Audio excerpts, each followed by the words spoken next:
इस उपलक्ष्य में बाबा हम लोग आए हैं एक लाइन निर्गुणी भाव। सावनी गुजर जाने पर जल की कदर होती है, इंसान चला जाता है पर कीर्ति अमर होती है। कहे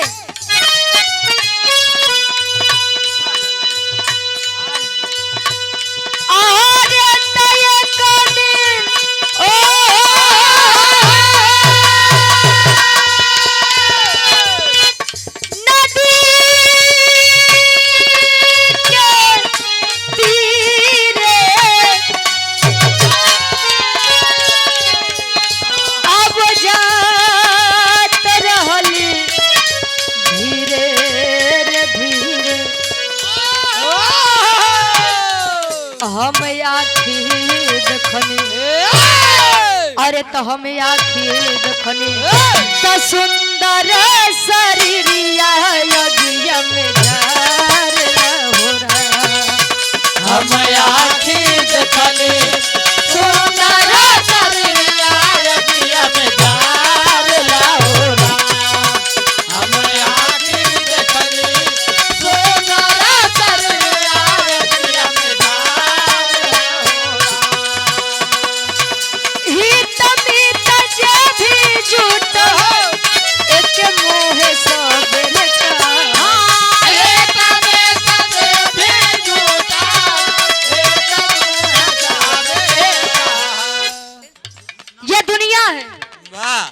यहाँ लोग गाय के अंदर राम केवल चचा गाय के अंदर माता को खोज लेते हैं, कौए के अंदर हमको हमारे पूर्वज दिख जाते हैं। लेकिन आज के समय में इंसान को इंसान के अंदर इंसानियत नहीं साथी।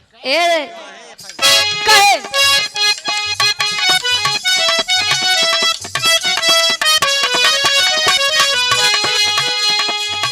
हित मित जे भी जुटल एके मोह सबरे का।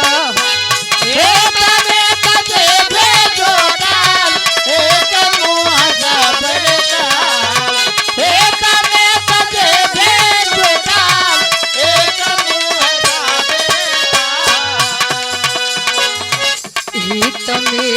भी जुटल एके मोह सबरे का।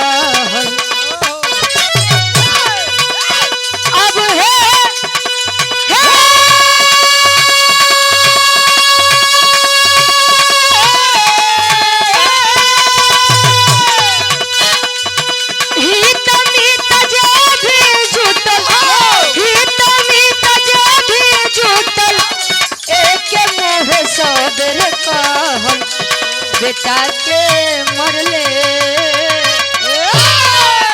और बेटा के तरले तब बाबूजी के नासर तनवा